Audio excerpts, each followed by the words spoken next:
Allez, salut à toutes et à tous. Très heureux de vous retrouver. On va faire un petit point parce qu'il y a pas mal de niveaux assez intéressants qui sont franchis.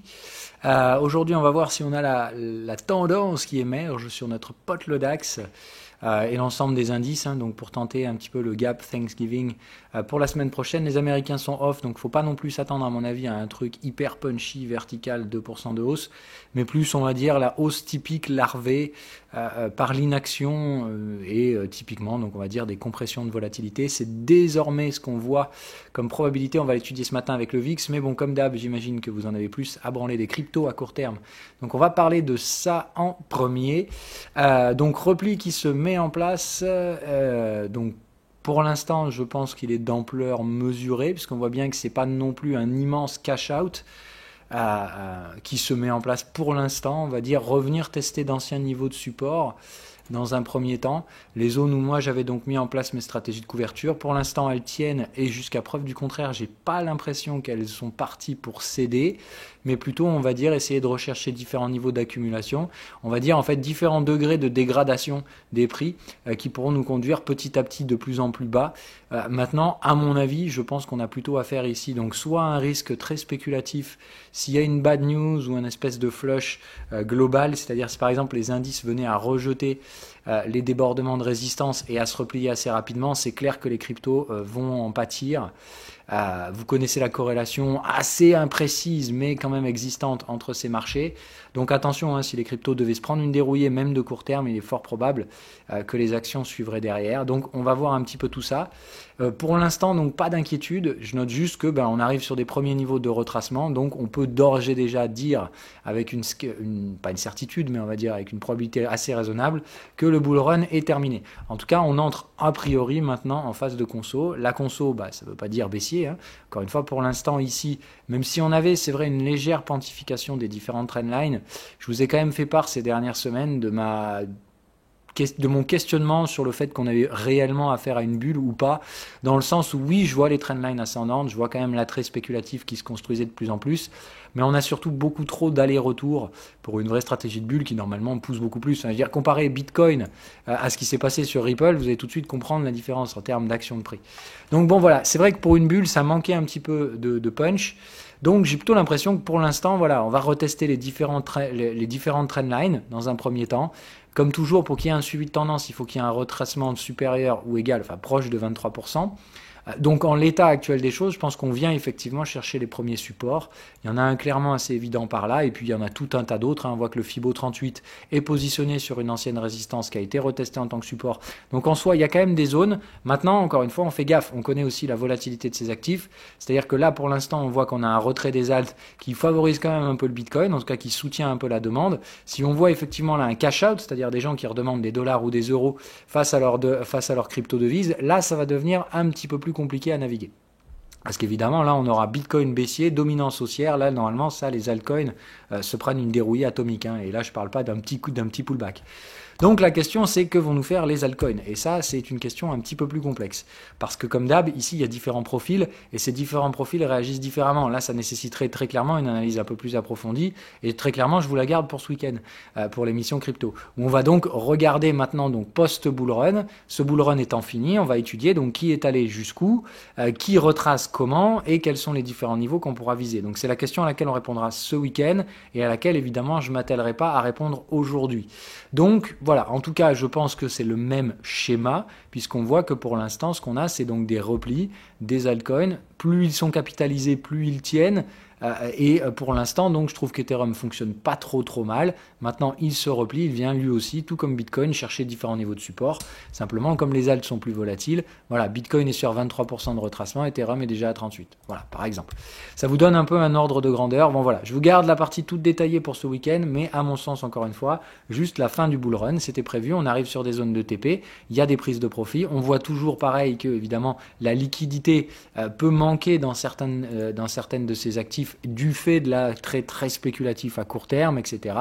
Voilà, maintenant, encore une fois, il suffit juste de dézoomer en hebdomadaire pour comprendre que ce qu'on a fait, ça reste quelque chose de solide, de fort, et que même si on devait clôturer les semaines avec des mèches hautes, des niveaux assez majeurs ont été transpercés, qui ouvrent la porte à des breakouts beaucoup plus intéressants, dans le futur, et j'avais pourtant été bordel de clair par rapport à ça, il ne faut pas avoir une vision complètement boule du truc, mais bien se dire qu'on a franchi une étape, une première étape vers la restauration éventuelle des tendances derrière, mais qu'il faudra à ce stade-là reconstituer pour la plupart des actifs.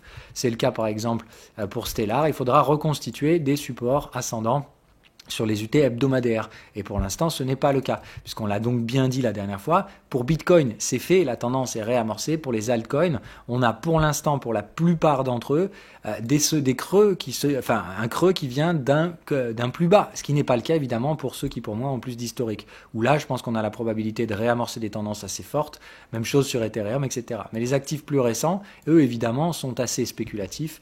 Et j'en tiens pour rigueur, par exemple, le Cardano, où lui, là, c'est soit il rattrape ça dans les semaines prochaines, soit clairement ça sent mauvais. Maintenant, vous voyez bien que les bougies en hebdomadaire ne sont pas inquiétantes.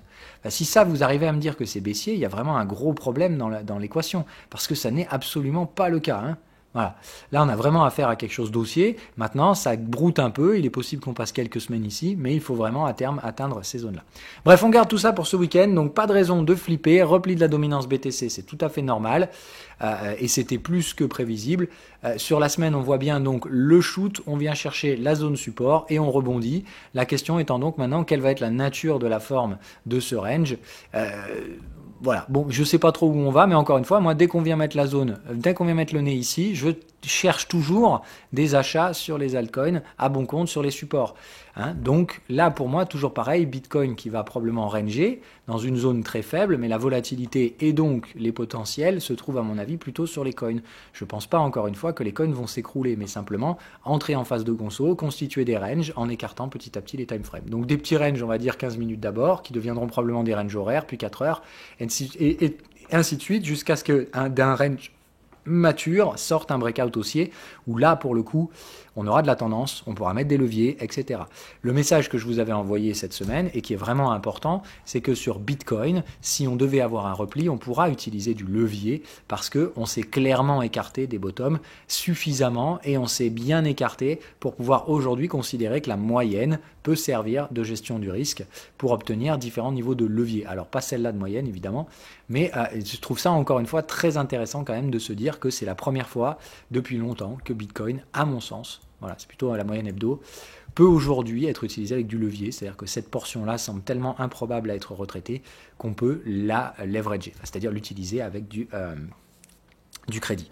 Donc ça me paraît assez intéressant de constater, donc Bitcoin, on peut aujourd'hui retrader ça avec levier sans prendre de risque, avec un levier très faible encore, hein. On ne parle pas ici d'un levier en tendance, on n'y est pas, mais on est sur un levier d'amorçage de la tendance si on devait avoir des pullbacks. C'est exactement ce type de trade que je veux voir sur les autres coins. Voilà. Les voir constituer des creux majeurs, si ça doit se replier ici, et après on réattaque, et là on aura vraiment des choses très très très intéressantes. Ok. Donc pour moi, beaucoup de patience, c'est vraiment encore probablement en mois, voire en trimestre, que je compte les prochaines stratégies acheteuses, avec du cash probablement, c'est-à-dire que je risque cette fois d'investir de mes euros personnels. Tout dépendra en fait de la structure de consolidation qu'on mettra en place, si on la met en place bien entendu. Hein. Si là on devait former un bottom dès cette semaine et reprendre la marche, moi je reste toujours à l'achat de ces cryptos, il n'y a aucun souci. Mais voilà, donc je vais essayer de naviguer ces ranges. Donc comme toujours, je vais probablement shorter la troisième borne de range. Et je vais donc soit essayer de bénéficier de ces positions short pour faire du cash et renforcer mes positions acheteuses derrière. Soit tout simplement, si je n'ai pas les signaux, ne même pas prendre de position short, attendre et peut-être remettre un petit peu d'argent de ma poche sur ces cryptos, puisque donc je suis quand même très satisfait de ce qui a été fait. Pas pour tout, et on en parlera ce week-end, des notions de force relative. Voilà. Allez, sur les marchés classiques, il y a encore beaucoup à dire là aussi. Donc, gros week-end hein, pour Wall Street, ils n'en ont plus rien à branler à ce stade-là de ce qui va se passer. On termine comme d'hab avec une note très positive, mais n'oubliez pas que notre référent, c'est notre trendline hebdomadaire, et que pour l'instant, elle n'est toujours pas très très sexy, celle-là. Non, pardon, faut prendre à partir de là, je crois. Bon, on prend toujours les deux derniers sommets. Ok, donc on est toujours sous celle-là, et de mémoire, si on prend la plus large, c'est-à-dire celle qui capte le plus, voilà. Donc normalement, moi je pense que c'est celle-là qui fait quand même le plus de sens, mais il y a aussi pas mal de gens qui ont mis celle-là. Bon bref, en gros, vraiment, c'est toujours pareil. Une trendline, on considère comme une zone, c'est pas sur le prix exact de la trendline. La trendline donne un tempo, un timing. Bon, moi je prends celle-là parce que c'est ma stratégie qui m'impose de le faire plutôt comme ça, à la tangente. des prix. Donc voilà, ça nous donne toujours le même cas de figure, à savoir donc on oscille autour de la trendline. On en avait parlé de cette probabilité donc soit de se consolider sous, soit de se consolider au-dessus, et le marché a choisi un peu l'entre-deux, c'est-à-dire donc je me positionne autour de. Donc attention, moi je garde pour l'instant effectivement un biais positif parce que contexte haussier, canal de tendance haussier, moyenne haussière, etc. Voilà, les cycles pourraient être en phase de céder ici, ce qui pourrait donc mettre en place des mouvements plus haussiers. Maintenant, voilà, je reste toujours très prudent sur ce timing parce qu'effectivement, on peut très bien rester ici beaucoup plus longtemps que vous ne l'imaginez. Et derrière, on peut très bien même à partir de ce prix-là avoir une résultante négative. Donc ne pas garder nécessairement un biais ultra bull, ultra positif, mais toujours pareil, à mon sens, dans ces marchés qui ne donnent pas de direction baissière, en tout cas qui ne veulent pas baisser, avoir des couvertures n'est pas nécessairement un choix très stratégique. Voilà. Donc je recherche toujours de petits achats, je privilégie toujours des achats sur des dossiers spécifiques qui peuvent encore proposer des timings intéressants, mais il faut bien être conscient qu'à ce stade-là, beaucoup d'actions sont déjà surévaluées dans le sens où la plupart des bonnes nouvelles attendues sont déjà dans les prix. Donc il faut encore une fois faire attention, c'est quand on a pricé le meilleur que malheureusement on peut commencer à être un peu déçu. Donc toujours un petit peu de prudence à mon sens là-dessus. On n'est toujours pas sorti du range à Wall Street non plus. Donc à surveiller, mais les petits replis ici pourraient se mettre en place sans trop de soucis. Bon, pour l'instant ce matin, je pense qu'on va garder un petit biais positif. Le Nikkei fait une session plutôt positive. Et moi, les derniers achats que j'ai pris sont sur le DAX, que je vais noter d'ailleurs. Celui que j'avais pris avec vous ici. Pour l'instant, ça tient. Je le mets à break-even bientôt, pas encore. Mais voilà, j'aimerais qu'on franchisse ça pour pouvoir le mettre à break-even. Donc je sais pas, peut-être que c'est ce qui nous attend dans les prochains jours. Comme je vous l'ai dit, avec une méthodologie plutôt larvée. Pas de s'attendre à un gros momentum de cochon, j'en doute quand même clairement. Maintenant voilà, si ça devait retomber, je pense que j'envisagerais une sortie et re-rentrer sur des signaux. Maintenant, tant qu'on reste à l'intérieur du contexte, à mon sens, on est plutôt attiré par des débordements. Même constat ici, les moyennes se réorientent, le canal et le contexte tendance et contexte sont orientés à l'achat. Tout ça, ça tire les probabilités de faire comme un Wall Street, casser le cycle ici. Donc voilà, c'est plus de dire, je m'attends ici effectivement à ne pas voir les bears se positionner, donc voir une légère appréciation des prix. Quelle nature? Évidemment, je ne suis pas non plus hyper optimiste pour viser en ligne droite des targets plus costauds, mais voilà, plutôt de dire, dans un objectif plus lointain, les nouveaux sommets historiques du DAX et le haut du canal de tendance me semblent quand même d'une probabilité assez raisonnable. Maintenant, pas si exposer l'habit à l'air, mais de dire si on devait avoir un retest du canal de tendance avant, il ne faut pas nécessairement flipper. Il y a pas mal de supports par là, mais pour ma part, je préfère sortir et voir les signaux que j'aurai sur le support pour éventuellement envisager un repositionnement. Évidemment, s'il n'y a pas de support, là-dessous, ça va devenir plus saignant. Voilà. C'est à peu près tout. Alors, pardon, le VIX, voilà, donc on va faire VIX et Gold. Donc le VIX, ça tente la cassure du support. Attention, c'est à surveiller. Ça veut donc dire que sur cette zone-là, on peut sans problème se reprendre des piqûres de volates qui venues de nulle part. Mais on va clairement noter que pour l'instant, le marché se détend très clairement, mais vraiment très très clairement, et que à ce jeu-là, alors je vais regarder le futur quand même, parce que je suis pas certain que le futur le fasse. Ah, et si quand même, voilà, donc attention hier, la dernière clôture future, très inquiétante, c'est-à-dire que lundi matin, soit vraiment on va se rejeter on va se réveiller avec un rejet de la moyenne et donc de la volatilité basse. Très clairement, lundi, ça va gaper à Wall Street, il n'y a aucun doute là-dessus. L'autre probabilité, c'est tout simplement, donc après un premier retest de la moyenne et un échec au franchissement des résistances, cette fois, on casse la moyenne, et alors là, on va aller chercher donc de la volatilité très très faible, de nouveaux sommets historiques, beaucoup de douceur et tout ça, tout ça. Ça me semble encore une fois assez dangereux dans le sens où, certes, effectivement, il y a la thématique habituelle du rallye de fin d'année, tout ça, tout ça. Il y a aussi la thématique de « oh putain, on a quand même affaire à une troisième vague aux US qui est bien costaud, on va avoir probablement des reconfinements chez eux également, en tout cas partiels, dans certaines zones, etc. » Donc ça impacte l'activité économique, donc ça crée des problèmes. Et puis il n'y a pas que ça, il y a toujours donc ces sujets de fond, la transition présidentielle qui ne se passe pas très très bien, et ce genre de trucs. Voilà, et toujours les différents marqueurs de risque, comme je vous l'ai dit, le VIX que je surveille, mais surtout la réponse de l'XAUSD m'intéresse clairement, et ce qu'on va faire aujourd'hui sera pour moi capital. La séance d'hier maintient la structure de bottom, ok, on a déjà une structure de momentum favorable à des achats, on voit bien que les cassures sont des cassures de range, donc il y a peu de probabilité à mon sens qu'elles installent des tendances baissières. Maintenant, peu de probabilité, ça ne veut pas dire pas de risque, mais donc tout simplement, je surveille toutes les différentes structures qui pourraient être acheteuses Donc évidemment, je surveille les différentes zones où on a laissé des empreintes, des footprints, des choses qu'on peut trader uniquement avec les expérimentés. Donc voilà, je travaille ces zones-là pour l'instant. Je suis toujours dedans, de manière plutôt modérée. Hein, j'ai payé 1805. Maintenant, à la surveillance, on va dire, de ces zones-là, de voir comment je vais pouvoir les négocier. Pour l'instant, ça tient, mais je ne suis pas non plus hyper satisfait des réactions à court terme. Je vois très peu de signaux acheteurs. Mais voilà, il suffirait ici d'une bonne news, d'une news un peu baissière dollar, et évidemment, ça nous ferait pousser. Pourquoi je dis baissière dollar? Parce que je vois que l'eurodoll travaille ses franchissements de résistance et que, comme je le pensais, il n'y a personne qui se positionne pour vendre. Donc évidemment, les vendeurs vont devoir se racheter dans pas longtemps. On a toujours ici affaire à une tendance haussière. Il y a énormément de gens qui luttent contre l'euro-dollar, ce qui est complètement débile, puisque, encore une fois, on est simplement dans la contrepartie de toutes les conneries interminables qu'on a connues les années passées. Donc oui, le momentum est assez ferme et assez brutal, mais encore une fois, il y a un boulevard devant l'euro-dollar. Et depuis 2 mois de conso, il me semble qu'on peut sans aucun problème, maintenant que le range est mature, reprendre le sens haussier pour viser un débordement des contextes du T supérieur, 1,22, et ici, clairement, on pourra repenser à de nouveaux allègements éventuellement. Mais pour l'instant, donc attention à des dégradations possibles du dollar, ce qui m'invite toujours à penser que l'USD-Yen, lui, attention, s'il se fait les supports, ça va pisser le sang.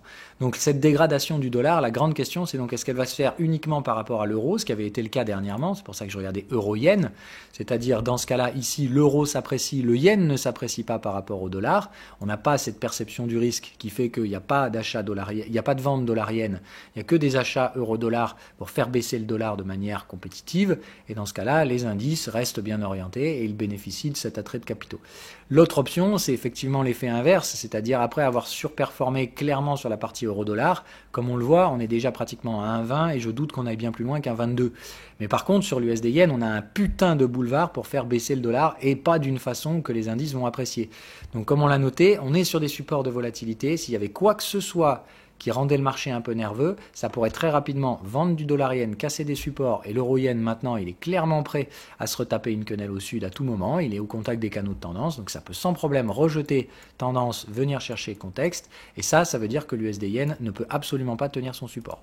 Donc attention à ça, un USD yen qui pourrait catalyser la cassure de son support, ça ferait pas du bien à Wall Street. En tout cas, ça plairait pas. Et rappelez-vous que sous les supports du yen, de l'USD yen, c'est un trou béant de liquidité et surtout beaucoup de traductions indirectes d'inquiétude. Donc pour l'instant, l'inquiétude n'est pas là. Donc la cassure de ce support me semble toujours assez peu probable. Je favoriserais plutôt des structures de range et d'hésitation. Mais faites attention. Comme toujours, quand les choses paraissent prévisibles, c'est là que les problèmes surgissent. Voilà. Donc simplement, mesurez toujours pour ceux qui font des gestions indicielles. Voilà, pour moi, le trio de tête, c'est plus vraiment les taux qui nous intéressent plus que moyennement, mais vraiment cette thématique support de volatilité avec le support du gold en même temps. Essayez d'avoir des planètes qui s'alignent, c'est-à-dire que si le gold réagit, mais que vous voyez que le VIX fait rien, c'est un peu emmerdant. Normalement, ces deux-là devraient réagir. Voilà. Bon, celui qui m'intéresse le plus, c'est clairement le gold. Le VIX, je ne paierai clairement pas le support. Et la partie euro-yen, toujours pareil pour ce sentiment, donc par rapport au dollar qui perd toujours du terrain, est-ce qu'on favorise l'euro ou le yen? L'euro, c'est clairement toujours cette thématique, l'Europe c'est tout bidon et les États-Unis c'est génial. Encore une fois, je trouve cette thématique complètement conne, mais bon, il y a beaucoup de gens qui pensent comme ça. Je la trouve discutable en tout cas, mais voilà. Donc et à côté de ça, surtout on paye pas le yen, sinon ça ferait flipper les investisseurs. Donc pour l'instant, on garde cette thématique de positive attitude et évidemment on détériore l'Europe parce que c'est tout pourri l'Europe et que les US c'est génial. Voilà. Donc du coup on transfère l'aspect compétitif du dollar qui le rend encore plus compétitif, donc qui augmente les bénéfices de toutes les entreprises qui rapatrient en dollars. Et donc ça fait du bien pour les entreprises américaines, ça amène donc compétitivité sur la scène internationale, rapatriement de gains supérieurs, bref c'est génial. Voilà. Donc encore une fois, c'était prévisible et prévu ce genre de truc, mais il y a une limite à tout, une dégradation trop rapide de la devise, ça peut sérieusement poser des problèmes. Ok, voilà, donc à surveiller tout ça cette semaine en thématique de fond, enfin cette semaine. C'est aujourd'hui et demain. En thématique de fond, sachez donc que les US out, ça n'empêche pas les robots de trader, donc il se passera quand même des choses. Mais voilà, ça reste quand même que les humains ne sont pas trop derrière leurs écrans, ils sont plutôt en train de penser à leur dinde et grand bien à leur face. Profitez de vos proches si vous fêtez ça en France. Et voilà, je vous referai des points de marché si je vois des trucs à dire demain matin. Sinon, comme d'hab, ce week-end, mise à jour crypto et indices sur TradingView. Bye bye.